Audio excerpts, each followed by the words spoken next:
¿Qué se pasa? ¿Luz? Pero creo que no se apagan todas, ¿no?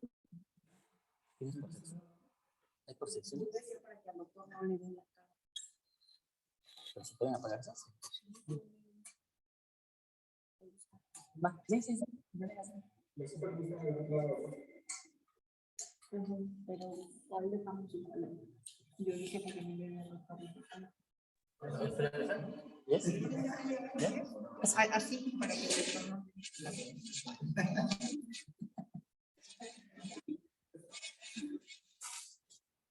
Tienes 12 de historia.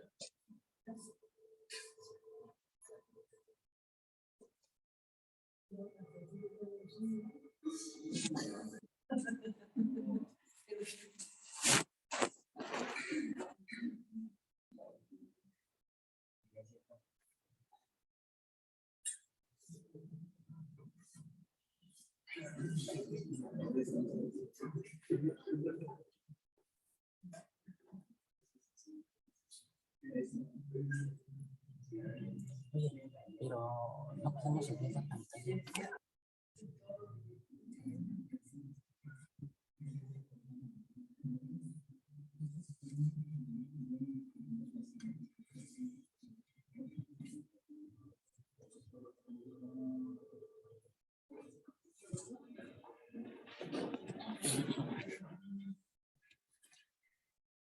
Muy buenas noches a todos. A nombre de la Asociación Oaxaqueña de Especialistas en Medicina Familiar, les damos la más cordial a nuestra primera sesión híbrida presencial con los que nos acompañan en este momento y de manera Zoom. En esta ocasión vamos a hablar de un primer tema que es trastorno de ansiedad y depresión, que es el resultado de todos ustedes. En la encuesta que nosotros hicimos hace unos días, pues esto fue lo que más encontramos. Entonces nos vimos en la necesidad y la verdad es que fue un gusto para nosotros encontrar pues, a un experto que nos va a hablar de este tema. Y para eso les voy a presentar al doctor Xicotenca Cruz Aragón. Él es médico cirujano por la UAPJO, psiquiatra con especialidad de psiquiatría por la UNAM, en el Hospital Fray Bernardino Álvarez, subespecialista en psiquiatría infantil por el Hospital Juan N. Navarro. Actualmente está adscrito al Hospital General de Zona número 1 con una antigüedad de 13 años y además es catedrático de la materia de psiquiatría en la Universidad Regional del Sureste. Sin otro preámbulo, le damos la bienvenida al doctor Xicotenca y la sesión es toda nuestra. Gracias, maestro. Gracias muy amables por estar aquí, por la invitación. Bueno, me invitaron aquí a la inauguración de clases de sesiones híbridas, ¿no? Pues me siento muy honrado en compartir con ustedes pues estos momentos. Ciertamente una charla, una plática, muchas caras conocidas, desde luego, estamos en la misma institución. Pues nos sentimos en confianza en el momento en que ustedes consideren hacer una pregunta o intervenir, siéntanse en confianza, ¿no? Me invitan a compartir con ustedes el tema de trastorno de ansiedad y depresión. Yo recuerdo que cuando pues, fui estudiante, hace bastante tiempo, estamos hablando de hace unos más de 25 años, ¿no? Ya pasó mucho tiempo. Sí llevábamos la materia de psiquiatría, pero el tema no era tan, la materia no era tan importante, que se entienda de esta manera, ¿no? No era tan relevante como otras materias, como gínico, como cardio, porque tal vez no había tanta demanda de la atención médica, la atención psiquiátrica. Era raro para personas con depresión, con ansiedad. Incluso todavía estaba la persona con depresión o ansiedad en vestida cierto perfume de como de rechazo, como de algo así como un estigma, ¿no? Que está deprimido. Era como hasta de pena, ¿no? De vergüenza a veces presentarse como alguien deprimido. Los tratamientos que había en ese tiempo, pues también pues ya no tienen nada que ver con los tratamientos que tenemos actualmente, ¿no? Eran medicamentos principalmente antidepresivos tricíclicos, antipsicóticos de primera, de segunda generación, con muchos, muchos efectos adversos, ¿no? El día de hoy el panorama es distinto, pero también la demanda en los servicios de atención médica para temas como ansiedad y depresión. De hecho, es un tema que tenemos en común todos nosotros, los que estamos aquí, los que nos dedicamos a la salud y también los que no están aquí. ¿Por qué? Porque no solamente es un tema que tiene que ver con el primer y segundo nivel de atención, sino incluso involucra a personas que no tienen tal vez la formación médica, ¿no? Es muy alta la prevalencia actualmente de depresión y ansiedad, a lo que se refiere este concepto es a un tema que marca la CIE-10 como trastorno mixto ansioso depresivo, F41.2, ¿no? En la edición del DSM-5 ya no maneja como tal el trastorno mixto de ansiedad y depresión, pero bueno, habrá que terminar o habrá que comentar algunos aspectos básicos, algunos aspectos generales de la depresión y de la ansiedad. Hoy sabemos que son enfermedades orgánicas, enfermedades cerebrales, ¿no? Pero pues no solamente en lo biológico. Fíjense que muchas de las patologías psiquiátricas al menos todavía se pueden entender desde el modelo biopsicosocial, en donde lo biológico pues tiene que ver desde lo genético. Es decir, si ustedes se dan cuenta en sus estudios de familia o los pacientes que ven, es muy frecuente que pacientes con depresión o ansiedad tengan familiares de primer grado, mamá, papá, primos con depresión o con ansiedad. Esto quiere decir que comparten endofenotipos. Los endofenotipos tienen que ver con, con estructuras cerebrales. Ahí está muy calentito esto. Lo puedo tener aquí en la mano, ¿no? Con estructuras cerebrales, con neurotransmisores. Hablamos de neurotransmisores, principalmente serotonina, dopamina, noradrenalina. Hace más de 2500 años, el maestro Hipócrates hablaba de humores. El humor decía, no, pues es que alguien está, todavía lo usamos, ¿no? Para referirnos a alguien, dicen, es que estoy de mal humor. No, Hipócrates no tenía los conocimientos técnicos o los avances técnicos que tenemos ahorita, pero ya sabía que había algo en el interior del organismo que determinaba el estado de ánimo. Ahora lo sabemos. Entonces, a lo que se refiere el modelo biopsicosocial, se refiere a que hay algo en el sistema nervioso. En el caso de la depresión, tenemos estructuras del encéfalo. Tenemos a la corteza frontal, prefrontal, desde luego, al óvulo temporal. Tenemos ahí el sistema límbico, todas las estructuras que están relacionadas con los estados de ánimo. En cuanto a la depresión es lo mismo. También, no, perdón, en cuanto a la depresión y a la ansiedad, hablamos de neurotransmisores como el GABA, por ejemplo, también, los opiáceos endógenos, ¿sí? Y hay una montaña de evidencia que respaldan a la teoría biológica.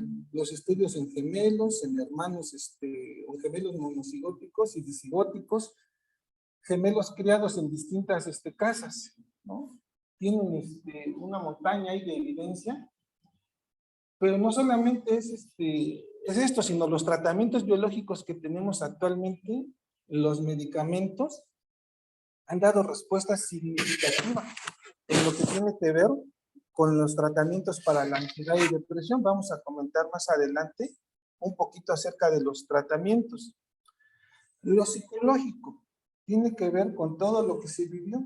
La persona que ha tenido factores estresantes en la infancia, con los cuidadores principales, situaciones de vulnerabilidad, de estrés, van a tener más frecuencia o más posibilidad de desarrollar trastornos de ansiedad o de depresión. Y todo lo que tiene que ver con lo social. Actualmente estamos inmersos en un momento histórico en el cual hay mucha dificultad para cada uno de nosotros, para cualquiera, no solamente en lo económico, en lo político, lo que está pasando a nivel mundial. De hecho, la pandemia nos dejó ver muchas cosas. La primera es que no estamos tan acostumbrados a convivir en la misma casa todos los miembros de la familia. No sé si ustedes lo notaron en sus consultas, pero aumentó con mucho el consumo de sustancias, no solamente en adolescentes, sino también en los jefes de familia, en las jefas de familia, y no solo alcohol. Esta sustancia que está haciendo ahorita mucho daño en la sociedad, la metanfetamina, el cristal, aumentó con mucho también la frecuencia de trastornos depresivos, la violencia intrafamiliar, los conflictos entre los cónyuges. ¿Y qué decir de los intentos de suicidio? Yo me acuerdo que hace poco tiempo, cuando ingresé al hospital, hará unos 13 años más o menos, no era tan frecuente ver intentos de suicidio, y menos en niños, en adolescentes. Y a raíz de la pandemia, con mucho incrementó, ¿no? Muchos de nosotros tuvimos familiares que estuvieron graves, algunos tuvieron la terrible experiencia de tener algún familiar pues que falleció. Nosotros mismos, algunos de nosotros nos enfermamos, ¿no? Algunos más con mayor gravedad.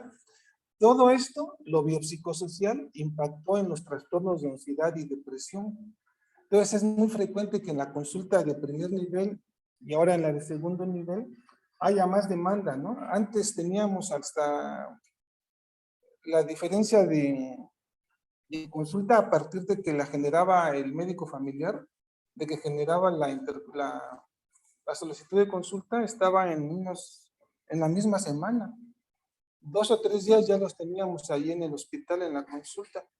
Ahora el tiempo de espera está como en unas 2, 3, no es mucho, ¿no? No es como otras especialidades, pero sí hay mayor demanda, ¿no? De pacientitos. El tiempo pues nos alcanzó.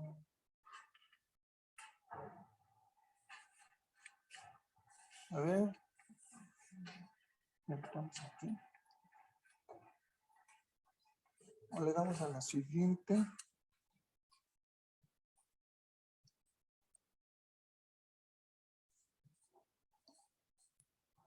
Voy a comentar con ustedes algunos aspectos básicos de los criterios diagnósticos. En este caso, les traje criterios diagnósticos del DSM-5. Acuérdense que para psiquiatría, en salud mental no tenemos estándar de oro.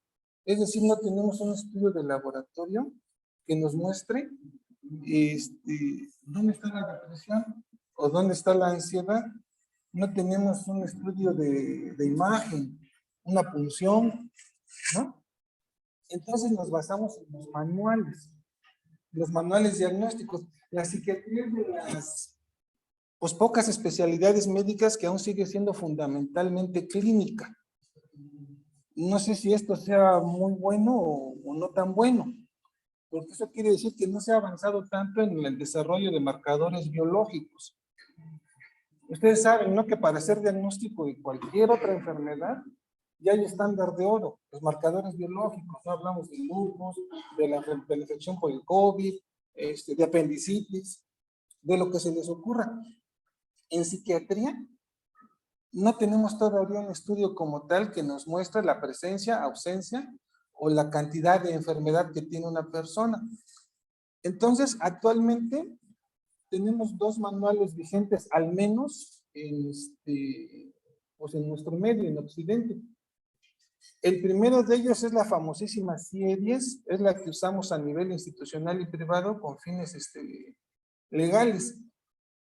La CIE-10 la edita la Organización Mundial de la Salud y la revisa cada año. No, cada año no. Cada determinado tiempo, ¿no? Se reúne un panel de expertos y están por sacar la CIE-11. El DSM-5.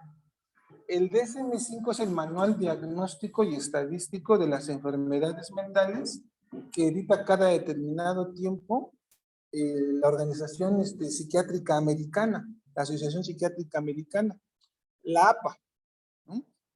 Entonces, me permití traerles algunos párrafos, algunos fragmentos de este manual para que tengamos esta plática. Y pues bueno, les voy a compartir algunos de los trastornos de ansiedad. Hay que recordar que la ansiedad, bueno, no sé si lo podemos hacer interactivo, no sé si alguien me pueda apoyar. ¿Cuál será la diferencia entre miedo y ansiedad? ¿Alguien que tenga la idea? Digo, estamos platicando nada más. Miedo y ansiedad, ¿cuál será la diferencia?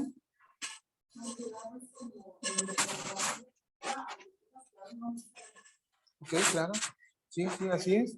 ¿Alguna otra idea acerca de miedo y ansiedad? Aquí dice la doctora que la ansiedad es acerca de cosas que aún no suceden. Es cierto, hasta cierto punto, desde luego. ¿Alguna otra idea? Podría ser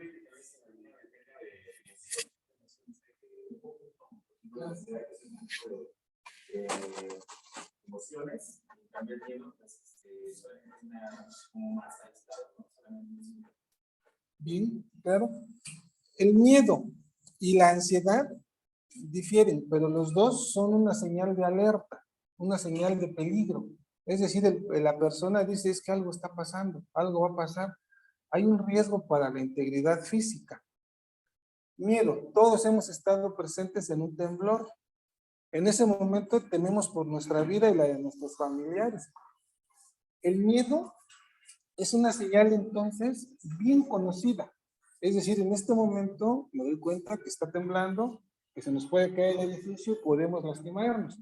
Bueno, la ansiedad también es una señal de peligro, de alarma, pero no sabemos exactamente qué es. Dicen los pacientes que tienen ansiedad, es que siento como si algo fuera a pasar, pero no sé qué es. Siento como si me fueran a dar una mala noticia, si me fueran a castigar y no sé qué es. Son muy parecidos. El problema es que cuando alguien tiene ansiedad, tiene esa incertidumbre a no saber de qué se trata. Y los dos comparten un fenómeno fisiológico que nos es muy común, bueno, que ya lo sabemos todos. Es decir, cuando tenemos miedo, el organismo, esto nos lo enseñaron en fisiología, se prepara de dos maneras. ¿Cuáles son las dos opciones que tenemos? Cuando algo nos va a pasar, cuando está amenazada nuestra integridad. Luchar o huir, está temblando, me salgo corriendo, o me van a asaltar o están agrediendo a mis familiares, tal vez tenga yo que luchar. Entonces, el cuerpo se capacita mediante un estímulo simpático mediado por las catecolaminas, ¿no? Mediado por adrenalina y noradrenalina. ¿Qué es lo que le hace al organismo en ese momento? Toda una tormenta simpática, ¿no? Desde midriasis, taquicardia, la sangre se va a los órganos vitales, hay aumento del inotropismo, hay una broncodilatación, ¿no? Hay una vasoconstricción periférica, vasodilatación central, una serie de fenómenos que ustedes ya conocen. Bueno, ahorita les voy a explicar por qué les estoy platicando esto. En la ansiedad o en el miedo crónicos, ya no está mediada la respuesta por las catecolaminas ni por un tono simpático elevado, sino aquí ya estamos hablando de qué otras sustancias. En la ansiedad o miedo crónicos, personas que todo el tiempo están asustadas. Por el cortisol, ya está aquí mediado por el cortisol, los glucocorticoides, los mineralocorticoides. Y uno puede decir, bueno, ¿y eso qué? No, sí tiene mucho que ver. Porque van desde que cambia el metabolismo de la glucosa, hay una resistencia a la insulina, aumenta, aparte de las cifras de glucosa, cambia el metabolismo de los lípidos, aumentan los triglicéridos, el colesterol, hay una resorción ósea, aumenta la actividad de los osteoclastos, ¿no? A nivel de la glándula suprarrenal, además, ¿qué pasará con los mineralocorticoides cuando estamos durante mucho tiempo bajo estrés?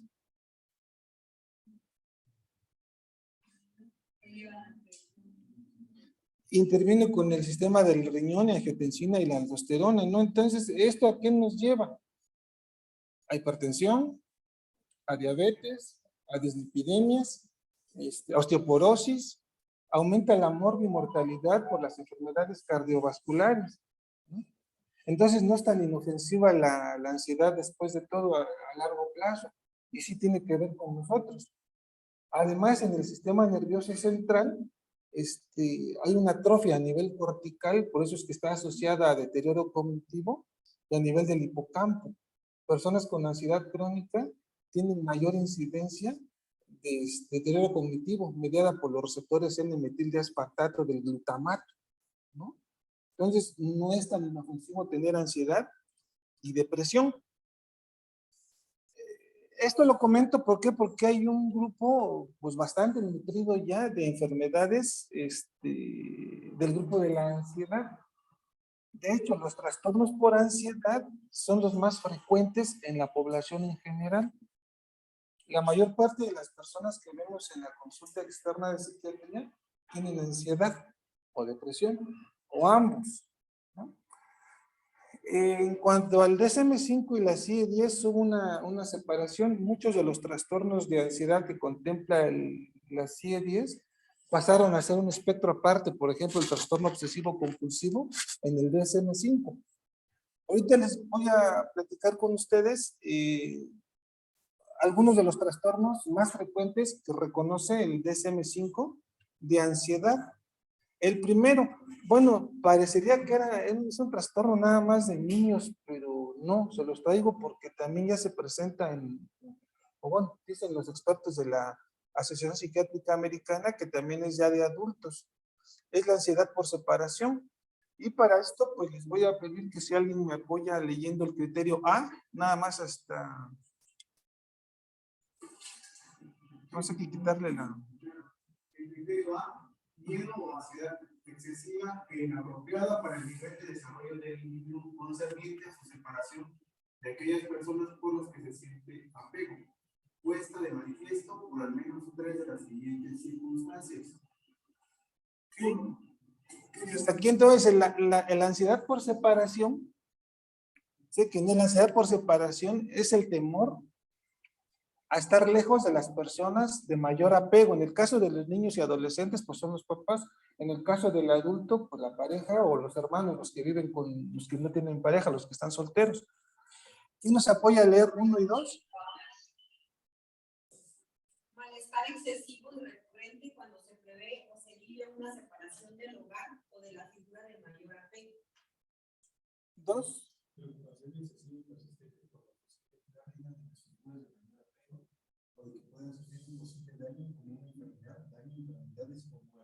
Cuando le preguntas a la persona o al niño o al adolescente que por qué le da miedo estar lejos de su mamá, de su papá, casi siempre te comentan esto, ¿no? Es que puede que les pase algo, que los atropellen, que los asalten, o que se olviden de mí, que ya no vayan por mí a la casa, ¿no?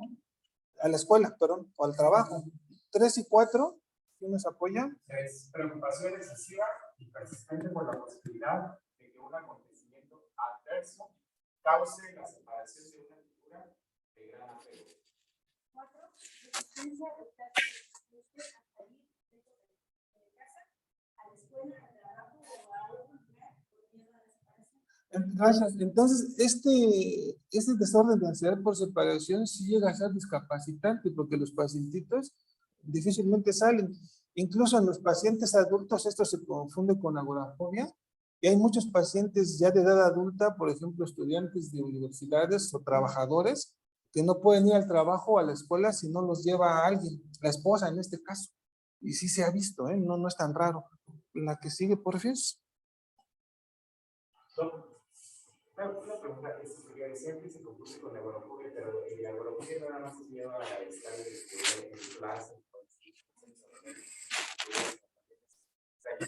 Sí, ahorita de hecho vamos a comentar agorafobia, ¿recuerdas? Veamos agorafobia, ahí viene, ¿eh? 5, 6 y 7, ¿quién me apoya? Aquí las 5. 5. Miedo excesivo y persistente por resistencia de estar solo o sin figuras de mayor apego en casa o en otros lugares. 6. Resistencia o rechazo persistente a dormir fuera de casa o a dormir sin estar cerca de una persona. 7 pesadillas repetidas sobre el tema de la separación. De acuerdo. Esto es, fíjense, en este caso, en los niños, ya ven que niños y adolescentes les da mucho entusiasmo ir a las pijamadas o salir con los amigos a una actividad, al cine, a jugar a la casa de otro amigo de videojuegos. Estos niños o adolescentes, aunque quisieran ir, no van porque les da tanto miedo. Y pesadillas, ¿no? Frecuentes al respecto. 8 adelante, ¿quién me ayuda?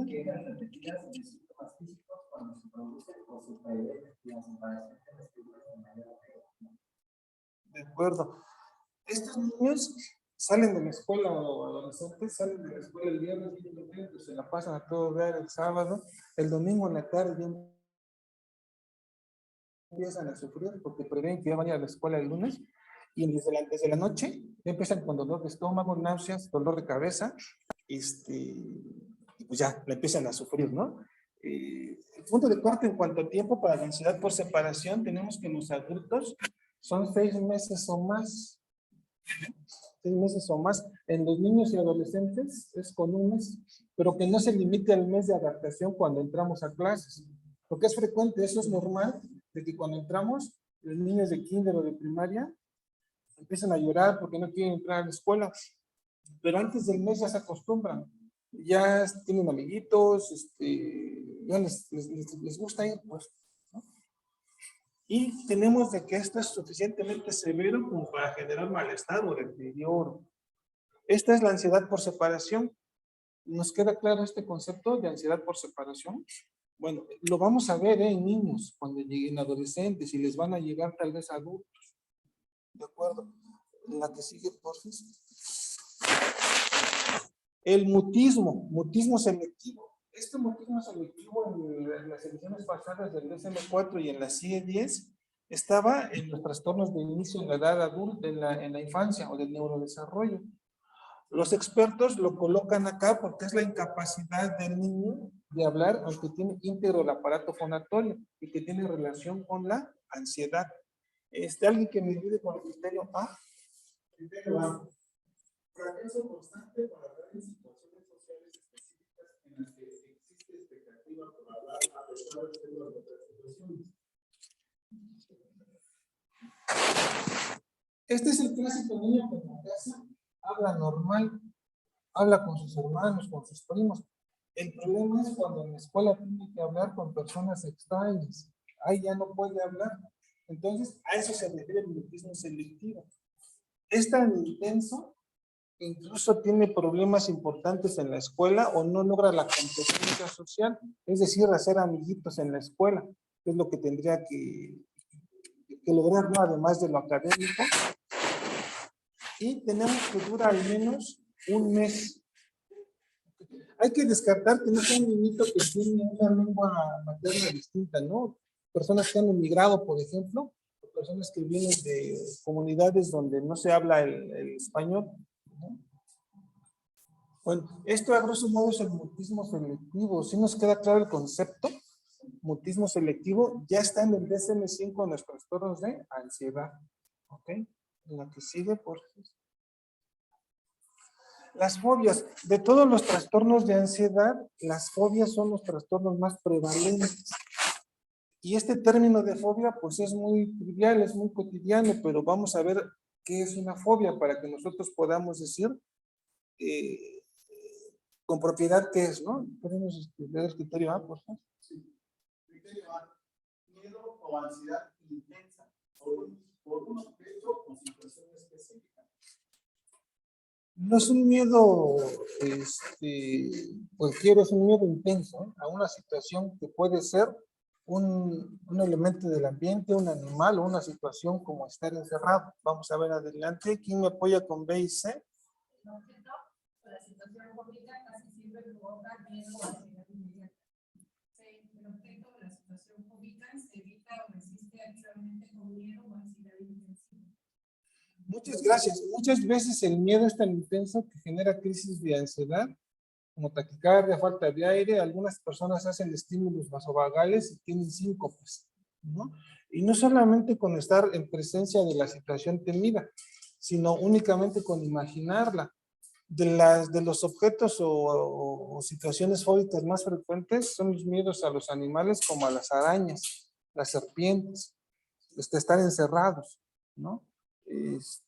Hay una fobia que se llama sangre de inyección herida, que es a todo lo que tenga que ver con el área blanca, que literal se desmayan, pues algunos pacientes, ¿no? Tienen ahí un síncope.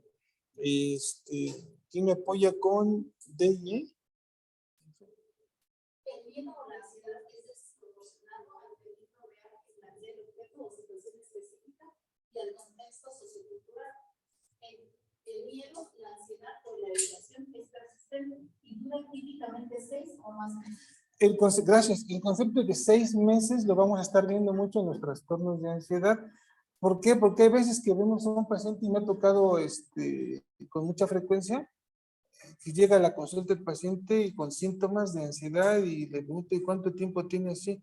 No, pues como 1.5 semanas, ¿no? 2 semanas.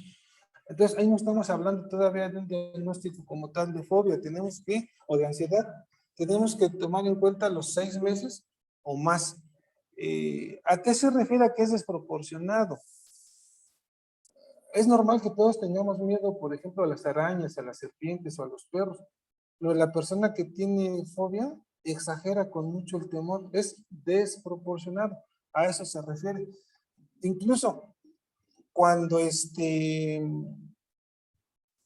si fuera, por ejemplo, miedo a un perro, a los perros, hay personas que incluso con ver un perrito de peluche o dibujar un perro, ya echan a andar todo el mecanismo de la ansiedad.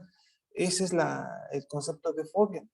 Es un terror, miedo intenso, desproporcionado. ¿De acuerdo? ¿Les queda claro este concepto de las fobias? La que sigue, por fin. Y tenemos otro concepto que se llama fobia social, que es un temor, un miedo exagerado, desproporcionado, pero actuar en público. Vamos a verlo. ¿Quién me apoya a leer el A y el A? Criterio A es miedo o ansiedad intensa en una o más situaciones sociales en las que el individuo está expuesto al posible examen por parte de otras personas. Ok, hasta aquí. De lo que se trata esto es un temor a que otras personas que no son familiares me vean actuar. Esto pasa muy frecuente en los adolescentes.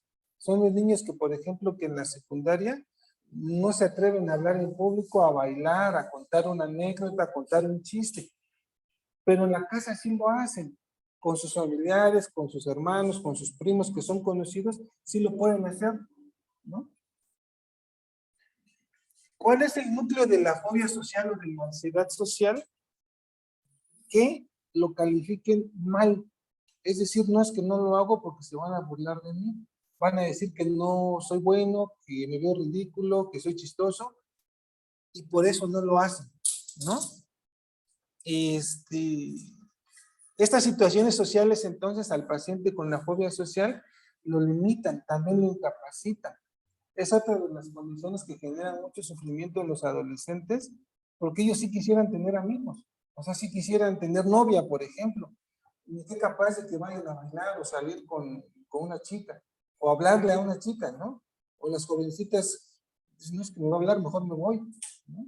Entonces es una condición que genera pues bastante discapacidad y sufrimiento en los adolescentes típicamente, y persiste en la edad adulta en muchos de los casos. Entonces sí vamos a ver pacientitos también con fobia social. Ese es otro de los trastornos de ansiedad, ¿de acuerdo? ¿Hasta aquí vamos bien? ¿La que sigue? Es lo que estábamos hablando de la fobia social. ¿De acuerdo? Este es muy frecuente. Esta es la patología por la que llegan la mayor parte de los pacientes. En la CIE-10 se conoce como ansiedad paroxística episódica. También lo vamos a encontrar como crisis de ansiedad o crisis de angustia. El trastorno de pánico. Son los pacientes que llegan a urgencias y que después de hacerles un minucioso examen médico, pues resulta que, entre comillas, no tenían nada. Es a lo que se refiere el concepto que les hablaba yo ahorita, entre miedo y ansiedad. Es decir, ahorita en este momento empieza a temblar y nos da miedo. El paciente con trastorno de pánico tiene la misma respuesta, pero no sabe por qué. No sabe a qué le tiene miedo en ese momento y tiene una constelación de síntomas. ¿Alguien que me apoye con el criterio A? Ataque de pánico. Ataque de pánico, imprevistos, recurrentes. Un ataque de pánico es de apariencia súbita, de miedo intenso o de malestar intenso que alcanza su máxima expresión en minutos y durante este tiempo se producen 4 o más de estos síntomas siguientes. Gracias. Es decir, si graficáramos un ataque de pánico, se vería como una espiga. Un ataque de pánico es miedo. Miedo súbito. El paciente muchas veces está tranquilo. No hay ningún antecedente y tiene un paroxismo que alcanza su máxima intensidad en unos 10 minutos. Y sin tratamiento se prolonga de media hora a 45 minutos, durante los cuales el paciente experimenta terror. En ese momento siente que se está muriendo. Por eso es de que visita las salas de urgencias. A veces nos molestamos, me incluyo, porque cuando yo estaba en el internado, ¿no? En el servicio, dice, ay, viene también este paciente y no tiene nada. Pero se siente tan mal que sí llega, porque el paciente piensa que algo grave le está pasando y que la muerte para él es inminente. Es el paciente que despierta a sus familiares en la madrugada o a cualquier hora del día y llévame al hospital, y ya que llega se le va quitando, ¿no? Entonces, tenemos aquí que incluso ahí está el enunciado, ¿no? Que incluso puede estar tranquilo el paciente, no puede estar estresado, puede que no esté estresado y le da el ataque de pánico. ¿Quién me ayuda leyendo mencionando los síntomas? Palpitaciones, corteo del corazón o aceleración de la frecuencia cardíaca. 2. Sudoración, temblor o sacudidas. Sensación de dificultad para respirar o de asfixia. Sensación de ahogo, dolor o molestias en el tórax, náuseas o malestar abdominal. Sensación de mareo, inestabilidad, aturdimiento o desmayo. Escalofríos o sensación de calor, parestesia, sensación de entumecimiento de hormigueo. Desrealización, sensación de indebilidad o despersonalización, separarse de uno mismo, miedo a perder el control o de volverse loco, miedo a morir. Entonces, cada uno de los ataques de pánico debe ser excluido, debe ser descartado. Un ataque de pánico es un diagnóstico de exclusión. No podemos pensar de primera instancia que el paciente viene con un ataque de pánico, aunque ayer haya tenido uno, aunque ya sea paciente conocido, porque todos estos síntomas que están enumerados aquí pueden presentarse en enfermedades médicas graves y descompensadas. Entonces, nuestra obligación es descartar que no se trate de un infarto agudo miocardio, de un prolapso de la mitral, de una crisis asmática, de una intoxicación, ¿no? De una crisis por febromocitoma, hipertiroidismo. Pero todos estos síntomas que nos acaban de apoyar al son síntomas graves. El paciente, y peor si tiene conocimientos médicos. Muchos de los pacientes que tienen trastorno de ansiedad o crisis de ansiedad son del área blanca y magnifican, y cualquier pequeña sensación desencadena, es como un gatillo que desencadena la crisis de ansiedad. Muchos pacientes dicen, es que siento que me voy a morir, ¿no? O que me voy a morir. Ahora hay que tomar en cuenta que hay circunstancias. Por ejemplo, la cafeína es algo que hay que recalcarle al paciente, que no tome café ni coca, ¿no? Desde luego, de favor. Bueno, la que sí se porces. ¿Quién me apoya con esta? Criterio B. Al menos a uno de los ataques le ha seguido al mes o más uno de los dos hechos siguientes: inquietud o preocupación continua acerca de otros ataques de pánico o de sus consecuencias. Por ejemplo, pérdida de control, tener un ataque al corazón, volverse loco. 2. Un cambio significativo de mala adaptación en el comportamiento relacionado con los ataques. C. La alteración no se puede atribuir a los efectos fisiológicos de una sustancia ni a otra afección médica. Y criterio D. La alteración no se explica mejor por otros trastornos. Gracias. Es decir, después del ataque de pánico que fue tan severo que el paciente pensó que se moría, aunque el médico le ha dicho no tiene nada. Y sí, ya se va tranquilo que no tiene nada, pero cambia su vida. Dice, ¿qué fue lo que me pasó? Y si me vuelve a pasar, y cambia su rutina y muchas veces ya deja de ir al trabajo y ya no va solo. Va muy de la mano con la agorafobia, los trastornos de pánico. Pero siempre y cuando tenemos que descartar que lo que estamos viendo no sea una intoxicación. Muchos de los pacientes que pareciera que tienen ataques de pánico llegan a urgencias y después sabemos que son consumidores de cristal, por ejemplo, de metanfetamina, de cocaína, incluso de marihuana. Les puede dar un mal viaje, lo que le llaman la pálida, no es otra cosa más que un ataque de pánico, o cualquier sustancia psicoactiva, incluyendo la cafeína. El abuso de cafeína, ahorita lo que mucho toman los jóvenes, los estudiantes, metilfenidato. Ahora casi todos toman metilfenidato. Tengo algún tipo de oportunidad de dar clase con los alumnos de medicina y ahora les gusta mucho el metilfenidato para poder estudiar, ¿no? Entonces pueden desencadenar ataques de pánico. La que sigue. La agorafobia. La agorafobia va de la mano con el ataque de pánico, aunque a veces se puede presentar sola, sin ataque de pánico, únicamente la agorafobia. ¿Quién me ayuda por aquí, porfa?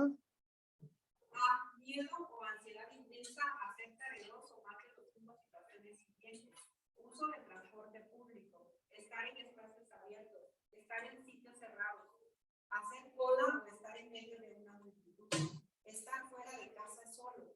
El individuo debe o evita estar en situaciones debido a la idea de que escapar podría ser difícil o podría no disponer de ayuda si aparecen síntomas tipo pánico y otros síntomas incapacitantes o embarazosos. Ok, hasta ahí, gracias. Entonces, estas personas ya no quieren salir porque les da miedo que les vaya a dar un ataque de pánico o algo parecido, de tal manera que les resulte difícil encontrar ayuda o que sea vergonzoso, o sea, humillante el que les dé una crisis de ansiedad. Esta es la fobia más discapacitante de todas las fobias, la agorafobia. Se ven adultos, hombres, jóvenes, que literal a mí me ha tocado ver pacientes que tú los ves muy fuertes, muy seguros, pero tienen que ir con la esposa al trabajo, los tiene que dejar ir a traer a las consultas, a todas partes, ya no salen por el temor a que les dé una crisis de ansiedad o algo parecido. Estas personas entonces no usan transporte público. Hay algunos que se bajan del taxi en movimiento, se bajan del camión, no se pueden subir a un autobús, ellos no pueden salir de vacaciones, no pueden subirse a un avión, ¿no? Difícilmente van a estar en un lugar como un supermercado o lugares cerrados, ¿no? Los pacientes con agorafobia. ¿Quién me apoya con CD? Las situaciones agorafóbicas casi siempre provocan miedo o ansiedad. B. Las situaciones agorafóbicas se evitan activamente, requieren la presencia de un acompañante o se resisten con miedo o ansiedad intensa. El miedo o la ansiedad es desproporcionado al peligro real que plantean las situaciones agorafóbicas y al contexto sociocultural. Gracias, hasta aquí estamos bien. Entonces, acuérdense que estamos hablando de un miedo desproporcionado, más allá del peligro que realmente representa. Y ¿qué les voy a comentar de aquí? Los 6 meses. Recordando, son más de 6 meses para que hagamos diagnóstico. Antes no. Muchas veces pacientes con sintomatología ansiosa o depresiva deberían de pasar primero por el compañero de psicología, o incluso por trabajo social, ¿no? Adelante. Ansiedad generalizada es el trastorno de ansiedad por excelencia, a los que antes se les llamaba aprensivos o personas que dicen que yo siempre he sido aprensiva. Muy frecuente, muy frecuente. ¿Quién me apoya con A? Ansiedad y preocupación excesiva, anticipación aprensiva, que se produce durante más días de los que ha estado ausente durante el mismo de 6 meses, en relación con diversos sucesos o actividades. Hasta aquí está bien, gracias. ¿Qué tenemos aquí entonces? Que es la persona que se preocupa de todo y por todo el tiempo. Es la persona que dices que ya siempre ha sido nervioso. Aquí hablamos de que al menos son 6 meses. No es una persona que se preocupa nada más por la economía o por la guerra, por alguna enfermedad. Se preocupa de todo, aunque sea de cosas que no tienen que ver con ella. Se preocupa de cosas que pasan a las vecinas, cosas que le pasan a algún familiar lejano, ¿no? ¿Ve y sé que me apoya? Al individuo le es difícil controlar la preocupación. La ansiedad y la preocupación se asocian a 3 o más de los 6 síntomas siguientes. Hasta 5. 1. Inquietud o sensación de estar atrapado o con los nervios de punta. 2. Facilidad para fatigarse. 3. Dificultad para concentrarse o quedarse con la mente en blanco. 4. Irritabilidad. 5. Tensión muscular. 6. Problemas de sueño. Dificultad para dormirse o para continuar durmiendo. O sueño inquieto e insatisfactorio. Gracias. ¿Qué tenemos aquí entonces? Es una persona que sabe que se preocupa mucho. Todos le han dicho ya, cálmate, relájate, no te preocupes tanto. La persona incluso dice, sí es cierto, ya no me voy a calmar, ya no me voy a preocupar tanto. El ratito ahí está otra vez. No puede tranquilizarse, no puede dejar de estar preocupada.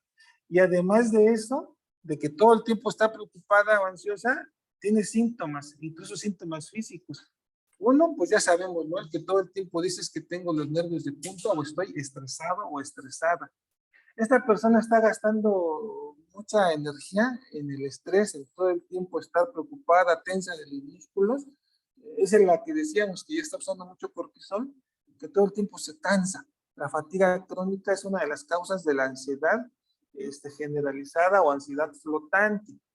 Es una persona que si le dices, a ver, cálmate, relájate, la llevas a una clase de yoga o alguna situación que en teoría debería relajar a cualquiera, ella no puede, no se puede relajar, de tal manera que también se encuentra irritable.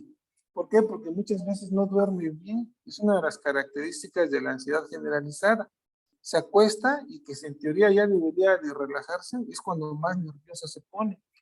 Incluso muchas personas que tienen ansiedad generalizada tienen el síndrome de las piernas inquietas, que es que cuando más cansados están y ya quieren dormir, empiezan a moverse por una sensación de inquietud en las extremidades inferiores. La tensión muscular conlleva una serie de síntomas, desde la cefalea tensional, el bruxismo, los dolores. Esas personas, los pacientitos que no se les quitan los dolores, ya fueron a todas partes, es por la contractura, por la tensión muscular. Molestias digestivas van de la mano, la colitis nerviosa, la gastritis nerviosa, con la ansiedad generalizada, ¿sí? ¿Hasta aquí vamos bien?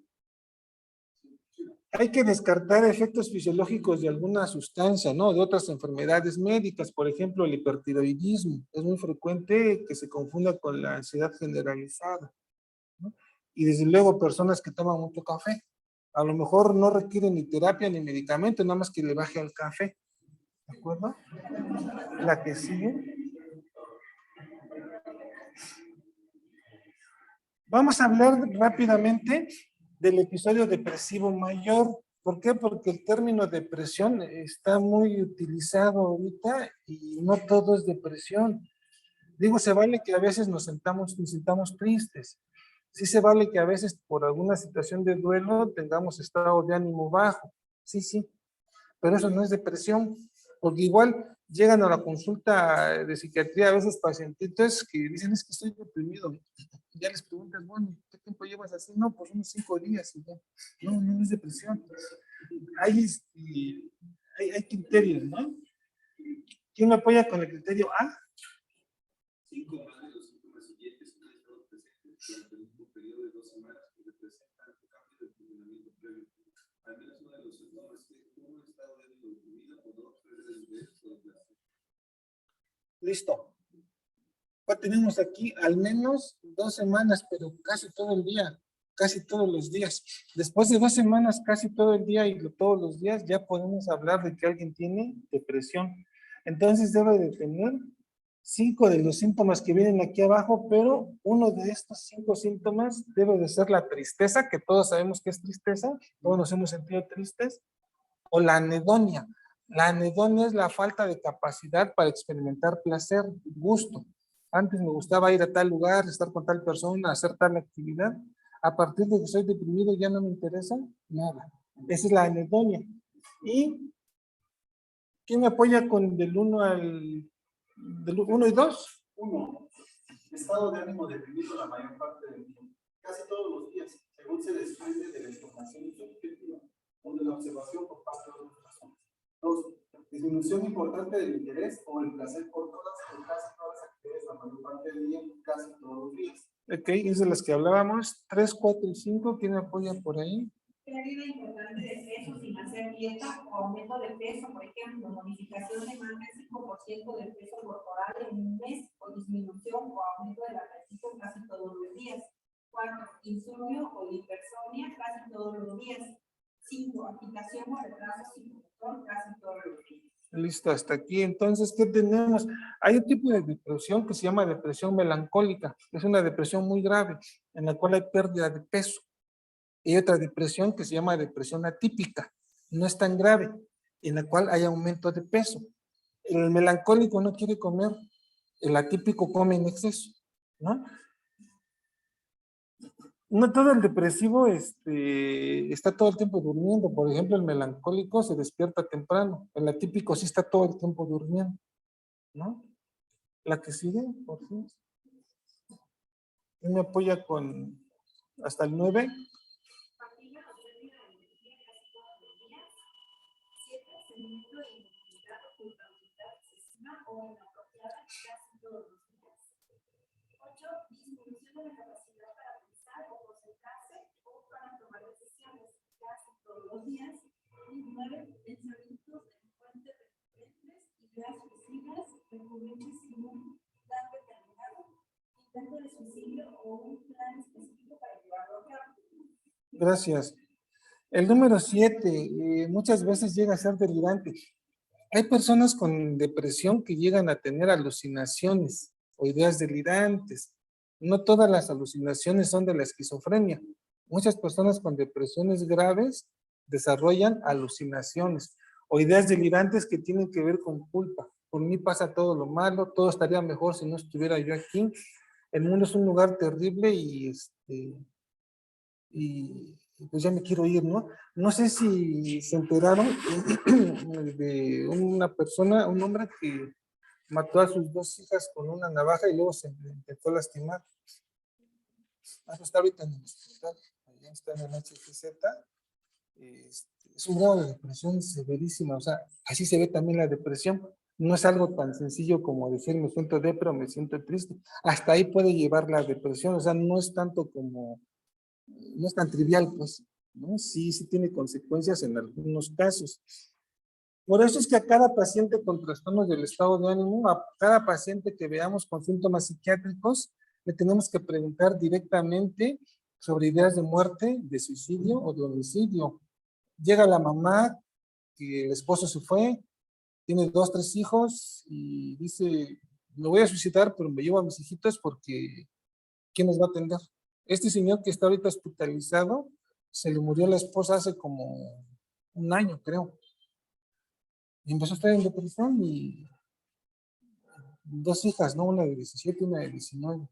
Entonces, sí, sí es real, pues sí es real la depresión. Entonces, como parte de la buena práctica, aunque el paciente no nos diga que se quiere suicidar, nosotros estamos obligados a preguntarle, ¿ha pensado en suicidarse? ¿Ha pensado en morirse? Hay veces que puede un paciente tener fantasías de suicidio. Es decir, algún día a lo mejor me voy a suicidar. Es una fantasía. Ideas de suicidio. Tal vez algún día me aviente de un edificio alto. Plan de suicidio. El viernes que salen todos y que me quedo solo en la casa, voy a agarrar el raticida y me lo voy a tomar. Y documentarlo. ¿Por qué? Porque esto nos lleva a la siguiente parte del pues de nuestra plática, que es el tratamiento. ¿Sí? A ver si sigue otra. Distimia. Este es bien frecuente. Regresamos un poquito, voy a apurarme. Igual le vamos a descartar, porque hay depresiones leves que no es depresión, que pareciera depresión, pero tal vez es anemia, ¿no? Tal vez es hipotiroidismo, tal vez es lupus, diabetes mal controladas. Esta es de las que más tenemos que descartar, enfermedades médicas concomitantes. La que sigue. ¿Quién me apoya con A? Estado de ánimo deprimido durante la mayor parte del día, presente más días que los que están ausentes, según se desprende de la información subjetiva o de la observación por parte de otras personas durante un mínimo de 2 años. Bien. Punto de corte, 2 años en adultos, 1 año en niños y adolescentes. Es una persona que está triste la mayor parte del día, casi todos los días. Ha tenido algunas semanas buenas, pero no meses buenos. Y durante esta depresión chiquita pero sostenida, por eso se llama trastorno depresivo persistente o distimia, tienen sintomatología. ¿Quién nos apoya con la sintomatología? De presencia durante la depresión de 2 o más de los siguientes síntomas: poco apetito o sobrealimentación, insomnio o hipersomnio, poca energía o fatiga, baja autoestima, falta de concentración o dificultad para tomar decisiones, sentimientos de desesperanza. Gracias. Aquí en nuestro medio lo que más se da es la sobrealimentación, más que poco apetito. Sí llega a pasar, pero es más, ¿no? La hipersomnia, ¿no? La hipersomnia, falta de energía. Esto es bien frecuente, ¿no? Esto es bien frecuente. Y un tema que hay que tomar en cuenta en la distimia es que la distimia, como no es sintomatología tan aparatosa, pasa infradiagnosticada. Hay muchas personas que tenemos o tuvimos distimia, o vamos a tener, que como piensas que pues, no se identifica como algo grave, no van al médico, no piden ayuda. La familia dice, pues es que siempre ha sido así. O el paciente dice, pues así es normal estar. Es un paciente tímido que se siente menos, que siente que no vale, que dice, no, pues puedo sacar 10, pero con 6 está bien, con 7, no pasa nada, no haciendo, no. Sí, dificultad para tomar decisiones. Esto les resta mucho la calidad de vida. Son pacientes que están viviendo al 50-60% de sus capacidades. Entonces, sí es bueno hacer el diagnóstico diferencial de personalidad, que le llaman de personalidad introvertido. No, a lo mejor es distimia, ¿no? Y no piden ayuda. La que sigue. Esta persona ha tenido algunos días o semanas buenas, pero no más de 2 meses sin síntomas, ¿no? Puede ser que haya tenido un episodio depresivo durante el tiempo de la distimia y descartamos un trastorno bipolar. Ojo, hay que descartar sustancias y afecciones médicas como las que les comentaba, ¿no? Enfermedades de la colágena, del metabolismo. La anemia es muy frecuente, personas con anemia que padecen distimia, hipotiroideos, desde luego, y consumo crónico de marihuana. El cannabis, fumándolo seguido, da el síndrome amotivacional. Pacientes que parecen que están deprimidos, que tienen distimia, y no, lo que pasa es de que están fumando marihuana con frecuencia, ¿no? De acuerdo a la que sigue. Bueno, esa ya nos la... ¿Regresamos? Bueno, el tratamiento de los estados ansioso-depresivos tiene que ver primero con una decisión importante. La primera es, este paciente, lo manejo yo, lo refiero. Casos leves, los podemos pasar a compañero o compañera de psicología, a veces de trabajo social. En teoría, las compañeras de trabajo social están capacitadas para intervenciones en crisis o consejería, ¿no? Sobre todo en aquellos casos en los cuales no ha cumplido las 2 semanas, por ejemplo, de la depresión como tal. Pueden ser atendidas mediante consejería o escucha activa, ¿no? No es necesario darles medicamentos a todos. Casos de moderados a severos, ya nos referimos, pero hay que tomar en cuenta que algunos pacientes se tienen que hospitalizar. ¿sí? A veces incurrimos en negligencias, porque a veces el paciente tiene que ir al hospital, no lo podemos mandar a casa, ¿no? Y a veces lo mandamos a casa y resulta que te enteras de que no, que se lastimó, que se intentó suicidar o que se suicidó. Entonces, la decisión más importante que vamos a tomar cuando vemos un paciente con un trastorno de ansiedad o depresión es si es ambulatorio o se va a hospitalizar. Y es bien sencillo, si se tiene que hospitalizar, le hacemos una notita y lo mandamos a urgencias, y ahí es bronca del psiquiatra, lo tiene que hospitalizar, a menos que el familiar no quiera, ¿no? ¿Cuándo hospitalizamos a un paciente? ¿Cuándo se les tienen la idea ustedes de que se tenga que hospitalizar a un paciente?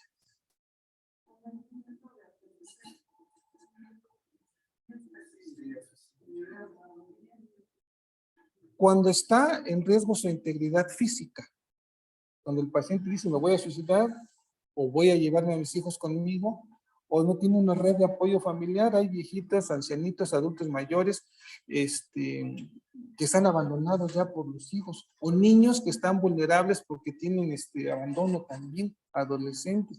Un paciente que por sentido común esté en riesgo, su integridad física o la de terceros, si no tenga una buena red de apoyo familiar, o que tenga una ideación o planeación suicida factible, se va a hospitalizar.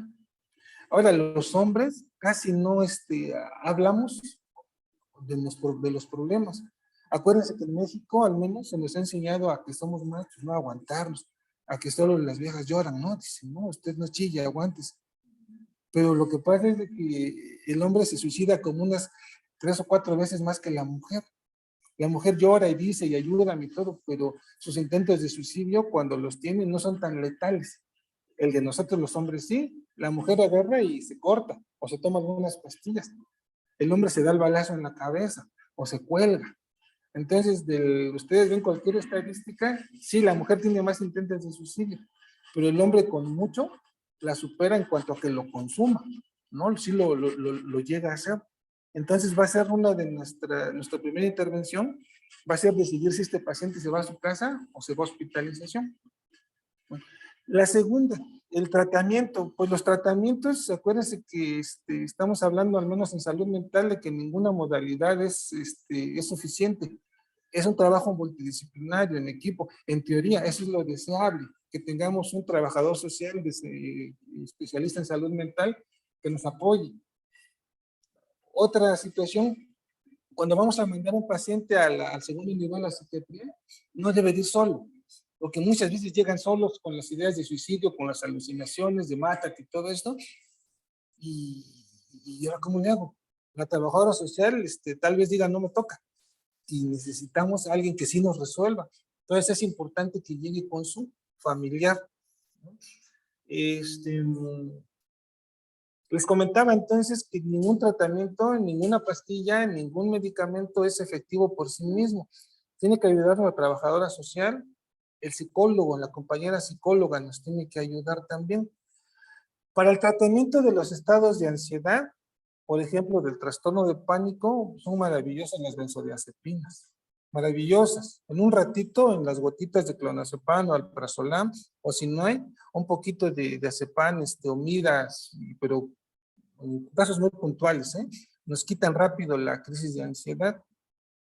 Para la fase inicial de los trastornos de ansiedad o de depresión con ansiedad, funcionan muy bien las benzodiazepinas, el maravilloso superclonazepam, ¿no? Tan socorrida, el prazolam, bromazepam, todo aquello que acaba en pam.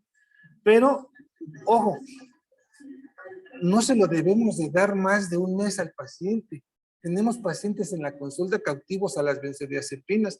Hay señoras que tienen 15 años tomando su clonazepam todos los días, ya con deterioro cognitivo, porque esa es una de las gracias que hace el clonazepam. Después de mucho tiempo generan deterioro cognitivo. Y cuando les quieres decir, señora, le voy a bajar su clonazepam, van y te acusan. Pero ¿por qué me lo vas a quitar si yo lo tengo tomando desde que me lo dio la doctora fulanita y sabes qué? Ahí está tu receta. No, hay que trabajar con ellos. Hay que hacer psicoeducación.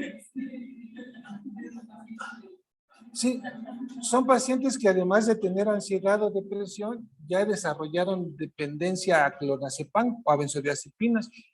Con ellos nos vamos a ir muy despacio, pero con quienes sí podemos incidir con los casos nuevos. Explicarle al paciente el medicamento ansiolítico, la benzodiazepina, la va a usar poco tiempo y tenemos que supervisar para que se la quitemos en no más de 3 meses, porque de hecho ese es el objetivo. Es un coadyuvante y un tratamiento para manejar la ansiedad y manejar el insomnio, pero a corto plazo. Y ahí entra la segunda estrategia farmacológica, los antes llamados antidepresivos.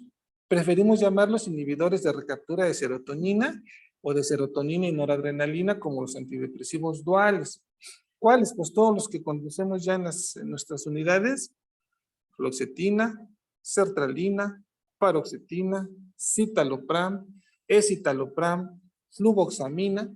Son medicamentos muy efectivos, con pocos efectos adversos, bien tolerados. Algunos de ellos se pueden dar incluso en niños, como la sertralina y la fluoxetina. Hay que explicarle al paciente que su efecto va a presentarse a partir de 2 o 4 semanas, porque el paciente se lo toma y dice, no, 3 días y yo me siento igual y lo suspendo. Ahí entra la psicoeducación. Después de 2 o 4 semanas va a tener efecto. Hay algunos pacientes que requieren un antidepresivo dual, sobre todo aquellos que tienen síntomas dolorosos. Incluso a los reumatólogos les gusta mucho la venlafaxina o la duloxetina. También nos ayuda a síntomas dolorosos de ansiedad o depresión. En algunos casos podemos dar antipsicóticos, sobre todo en pacientes que tienen ya síntomas psicóticos o aquellos que tienen insomnio muy marcado. Por poco tiempo le podemos dar olanzapina. Hay un nuevo fármaco que llegó al cuadro básico de la institución que se llama mirtazapina. Es un antidepresivo tetracíclico que, aparte de que es muy efectivo para la depresión, tiene bastante efecto sedante y lo pueden prescribir también ustedes. Está en el cuadro básico también. Los tratamientos, eso es otro de los temas. En un primer episodio, el tratamiento dura de 6 a 8 meses. En un segundo episodio, por recaída, ya de 1 año. 3 o más episodios, pues no me gusta a mí hablar de tiempo indefinido, pero sí se habla por mucho tiempo. Porque tenemos algunos pacientitos que tienen tomando el antidepresivo 15 años también, ¿no? Lo ideal es de que el paciente tome la menor dosis de medicamento por el menor tiempo posible, ¿no? Y ahí nos va a ayudar mucho el compañero de psicología. ¿Algo más? ¿Qué más falta de los tratamientos? Medidas higiénico-dietéticas. Señor adolescente, niño, duérmete temprano, despiértate temprano, haz un poquito de ejercicio suave. Lo que decíamos ahorita, deja el café, ¿no? Sobre todo, ¿no? Todo eso. Algo que se nos escape, alguna pregunta que haya acerca de los tratamientos o del tema en general.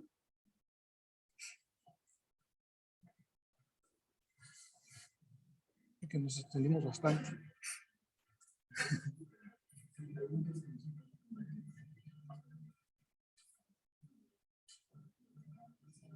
Aquí algo que me gustaría compartir en la experiencia institucional es que yo en lo personal lo percibo así, como que nos da miedo poner el diagnóstico. Siempre somos de los que queremos enviar, tenemos la idea, pero lo enviamos siempre en psiquiatría y nos da miedo poner los diagnósticos, ¿no?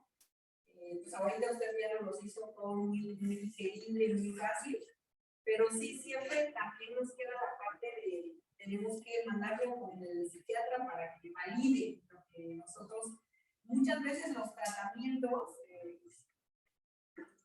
pues en la institución los tenemos limitados en primer nivel, ¿no? Necesitan como el aval de, a veces queremos que nos digan cuánto tiempo lo vamos a dar, ¿no?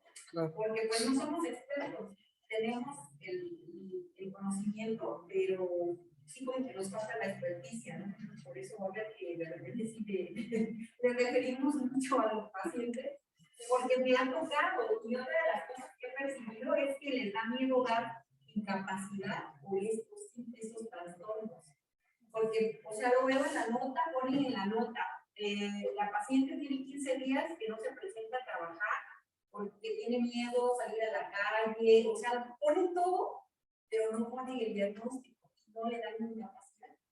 ¿Por qué? Porque a lo mejor muchas veces quiero pensar que por desconocimiento de que sí está normado que le debemos dar una incapacidad, porque esto es un trastorno limitante, la mayoría de estos, sobre todo las fobias, ¿no? Entonces, yo creo, mi opinión, que nos falta un poquito a lo mejor pues lo estamos viendo muy seguido, pero no lo podemos identificar. Como que nos cuesta mucho trabajo, puesto que antes veníamos con esta idea de la estigmatización de los trastornos mentales. Hoy en día, nosotros, por ejemplo, aquí en los 10 diagnósticos más frecuentes, estamos enfocando a la depresión, por ejemplo, en el número 8 o en el número 7. Claro, sí. Y es que también es bien cierto esto que acaba de comentar la compañera. Digo, a ver, yo sé que hay un caso a lo mejor que es leve. ¿A quién se lo mando? Bien, a la psicóloga, al psicólogo. Pero resulta que nos faltan psicólogos. Por ejemplo, en la 38 no hay. No sé si aquí alguien venga a la 38, está en la 38, pero en la UMF 38 no hay psicólogos. Y aquí en el HGZ tenemos a un psicólogo. Tenemos a la de la mañana, Cari, pero Cari atiende nada más a CEPESTIMS, a los trabajadores.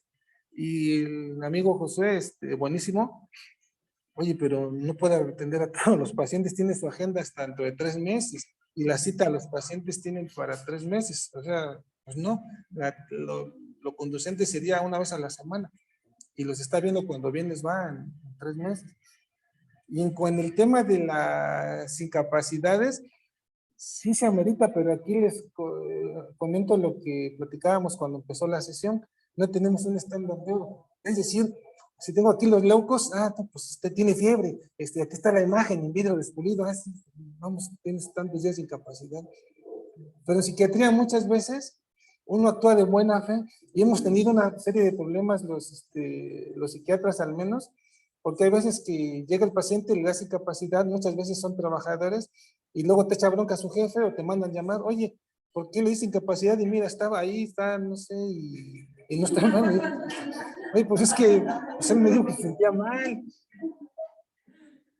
Hubo un caso muy sonado hace algún tiempo, bueno, no sonado para mí, pues, porque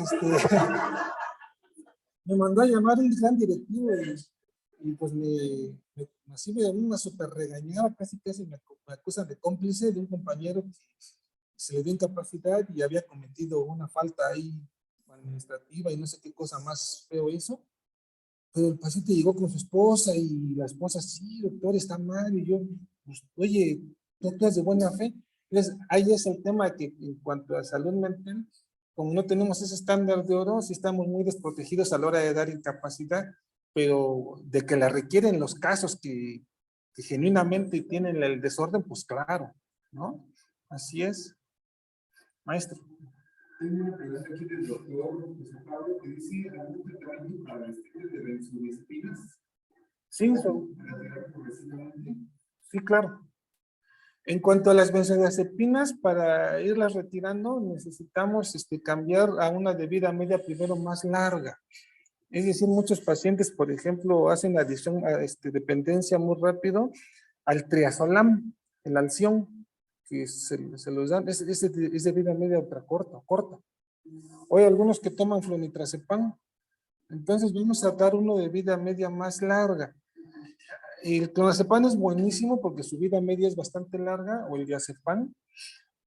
Y la ventaja que tenemos con clonazepam es que son gotitas, tenemos gotitas y la podemos fraccionar a la mínima eficaz, ¿no? Y si el paciente lo que tiene es ansiedad, oye, vamos a darle un tratamiento para la ansiedad, incluyendo a la terapia psicológica. Si tiene insomnio, hay medicamentos no benzodiazepínicos como la mirtazapina, por ejemplo, que podrían ayudarle para... Y obviamente, hábitos higiénico-dietéticos. Hay una serie de manuales, de indicaciones para la higiene del sueño, ¿sí? No tomes el café en la noche, acuéstate a la misma hora, no ocupes la cama para que no sea dormir. Bueno, sí, también. Bueno, no estés comiendo en la cama, pues no ni te pongas a estudiar en la cama, a leer, pues, ¿no? Eso sobre todo. O a ver la tele, porque estás ahí con el celular viendo y pues no te vas a dormir. Despiértate a buena hora, ejercicios, una serie de estrategias, sí funciona y sí se les puede quitar. Pregunta a la doctora Fabiana Karina, ¿qué tan recomendable es indicarles ejercicios como yoga a pacientes con ansiedad como parte de tratamientos no farmacológicos? Muy indicado, muy bueno. De ejercicio, realmente yo he visto que las personas que hacen ejercicio de manera regular es un factor protector para la enfermedad mental. Yo he visto pocas personas con trastornos mentales o no tan graves, personas que practican algún deporte. ¿Cuáles se prefieren para mejorar la situación de ansiedad? La natación. Las propiedades físicas del agua por sí mismas regulan, equilibran, ¿no? El yoga, desde luego. Pero yo también le comento a los pacientes algo que es bien cierto. No es necesario, si puedes, que te vayas a la natación o que te vayas al gym. Nada más salte a caminar. Salte a caminar media hora todos los días o 45 minutos, 5 días a la semana. Ustedes dirán lo mejor. Pero de preferencia en la mañana. Hay un fenómeno muy curioso que yo le digo a los adolescentes que ahorita trastocaron su ciclo del sueño con la pandemia, estaban durmiendo antes de las clases presenciales a las 4 de la mañana y se estaban despertando a la 1 de la tarde. O sea, el ser humano es un mamífero que no es de hábitos nocturnos, somos de hábitos diurnos. Entonces, nuestros neurotransmisores, nuestras hormonas, factores de crecimiento, liberación de cortisol, reparación de las sinapsis, la plasticidad cerebral, ocurre en las primeras horas de la noche y la madrugada. Entonces, si te despiertas y ves salir el sol, tiene su explicación biológica. A través del quiasma óptico liberas melatonina, regulas la serotonina. Entonces, no es posible que se te quite la depresión o la ansiedad si te estás despertando a las 12 del día. Párate temprano, como decían los abuelitos. O sea, sí estoy deprimido, pero te dicen cuando alguien estás deprimido y te dicen, ¿cómo le hago? Échale ganas. Y dice, échale ganas. Bueno, aquí echarle ganas sí tiene un significado. ¿Qué significa echarle ganas? Párate a las 6, vete a caminar, ve cómo sale el sol. Eso es más de la mitad de tu tratamiento. Si tú ves cómo sale el sol y haces un poquito de ejercicio, vas a tomar medicamentos por menos tiempo y te vas a curar más rápido. Sí, sí hace frío, pero eso significa echarle ganas, ¿no? Por ejemplo. Sí, maestro. Otra pregunta, la doctora Marisela García. Las embarazadas con antecedentes de trastorno de ansiedad, ¿hay seguridad en el uso de inhibidores selectivos de recaptura de serotonina? No, ningún medicamento es seguro al 100%, pero si la condición médica, es decir, acuérdense de la balanza imaginaria, riesgo y beneficio. Si esta persona está depresiva, ansiosa al grado de que dice, ya no voy a cuidar mi embarazo o ya no quiero atender a mi bebé, pues entonces sí le damos el inhibidor selectivo, se les da fluoxetina o sertralina y no es tan teratogénica y hemos visto que llegan a felices términos los embarazos, pero sí sopesando la balancita esta de riesgo y beneficio. Última pregunta aquí anotada. Doctora Yasmeli Giordia, ¿qué opina sobre el uso de marihuana o CBD como parte de tratamiento? No, para nada, para nada. Yo estoy seguro de que hay muchas personas que les recomiendan. A muchas personas les ha ido muy bien, seguramente que así ha sido, pero desde el punto de vista médico no hay hasta ahorita autorización por ninguna institución para usar derivados cannabinoides. Incluso la marihuana no es tan inofensiva. No es tan inofensiva. Está relacionada con trastornos psicóticos y psiquiátricos mayores en adolescentes. Acuérdense que en los adolescentes ocurre la tercera poda sináptica, que es cuando se acaba de organizar la estructura cerebral, y a los adolescentes que usan marihuana se les puede desarrollar un cuadro psicótico. En algunos casos se asocia hasta con esquizofrenia o trastornos de ansiedad. Entonces hay que quitarnos de la cabeza, al menos hasta ahorita, que la marihuana o sus derivados están indicados médicamente. Repito, seguramente hay casos en los que les ha ayudado. Tal vez en unos pocos meses la aprueben los organismos que regulan los medicamentos y estemos hablando de otra cosa, pero al día de hoy no. Y la evidencia dice que al adolescente mucho menos, ¿no? No. ¿Alguna otra, doctora? En un paciente pueden existir trastornos psiquiátricos diferentes. Por ejemplo, ahorita usted mencionaba un trastorno de ansiedad con un episodio agresivo. En el caso de, por ejemplo, un paciente que tuviera, no sé, tal vez como lo dijo ahorita, esquizofrenia puede consistir también como un trastorno dismórfico, o por ejemplo, una hipocondriasis, un trastorno de ansiedad. ¿Qué manejos de los pacientes? Sí, es patología dual también, es decir, por ejemplo, ciertamente hay esquizofrénicos que se deprimen. De hecho, hay una condición que se llama depresión posesquizofrénica. Tiene mucho más riesgo de suicidio, ¿no? Hay personas con trastornos de personalidad y ansiedad. Hay trastornos, por ejemplo, hay personas con anorexia y depresión también. Es muy frecuente la patología psiquiátrica, rara vez se presenta aislada y se maneja pues ambas, es un manejo pues completo, no holístico se habla. Por ejemplo, en los casos de la hipocondriasis, que, bueno, yo recuerdo en un caso que una persona, una mujer que tenía un trastorno de ansiedad. No recuerdo muy bien, pero había comentado por el de que algún médico psiquiatra había hecho también un trastorno de hipocondriasis, pero no tenía nada de medicar. O sea, ¿cómo? ¿Qué se puede hacer? Me daba miedo hasta esto de tomar los medicamentos, porque tenía como esta idea de que iban a provocarle empeorar en lugar de mejorar. Claro. Los trastornos por síntomas somáticos, la CIE-10 los menciona como trastornos somatomorfos. El DSM-5 habla de trastornos por síntomas somáticos, son de abordaje, ellos se benefician mucho más de la psicoterapia cognitivo-conductual, ¿sí? Los medicamentos son coadyuvantes en este caso, pero sí son candidatos a psicoterapia con una modalidad cognitivo-conductual. Otra pregunta acá de la doctora Diana.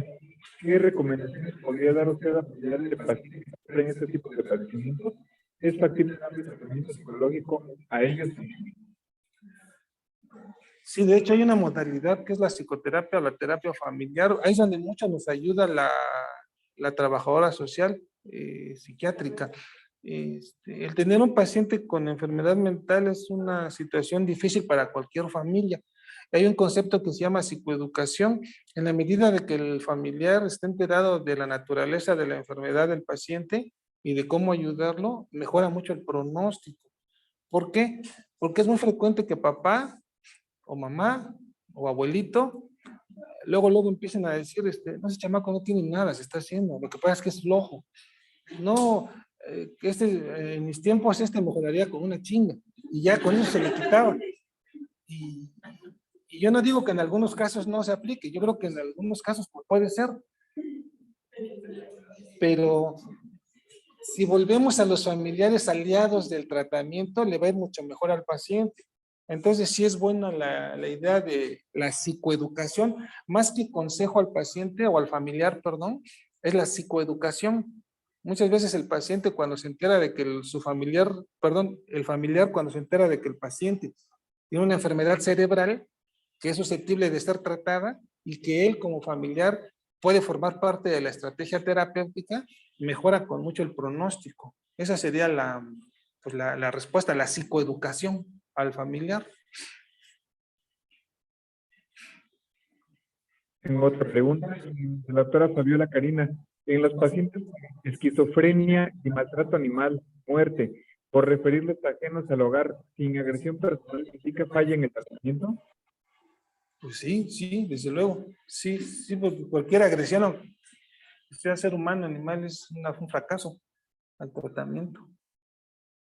Otra pregunta, la doctora Yasmín Giordia. En ocasiones he escuchado que las dietas mediterráneas o altas en omegas y ácidos grasos buenos ayudan a disminuir los periodos de depresión por ayudar en la formación de neurotransmisores. ¿Debemos recomendar algún alimento? Sí, pues también se habla de los alimentos precursores de la serotonina, todo lo que son las semillitas, la nuez, la almendra, los pistachos. Pero acuérdense que tienen que pasar por barrera hematoencefálica y tiene que haber una regulación. De ahí hablamos de los endofenotipos. O sea, por mucha serotonina que tú tengas, si no tienes buenos receptores, buenos sistemas de recaptación, no va a haber una buena actividad serotoninérgica. Entonces sí favorece, pero es como cuando alguien se pone champú, ¿no? De champú con ceramidas y no, el problema es genético, o sea, viene de adentro, ¿no? No sé si así más o menos la respuesta.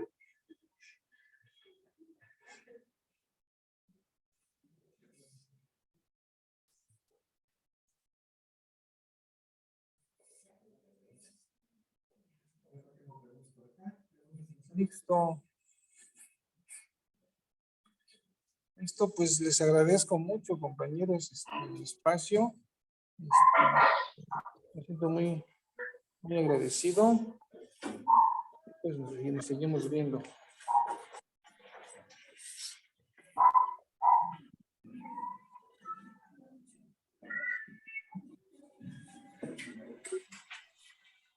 Pues, muchas gracias, doctor Jicoteca Cruz Aragón.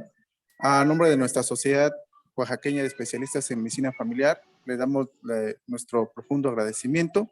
Reciba de nuestra parte, en primer lugar, su constancia.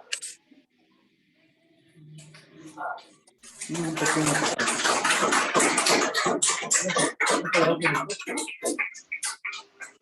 Pues bueno, esto es todo por el día de hoy. Muchas gracias por la asistencia. Que tenga muy buena noche.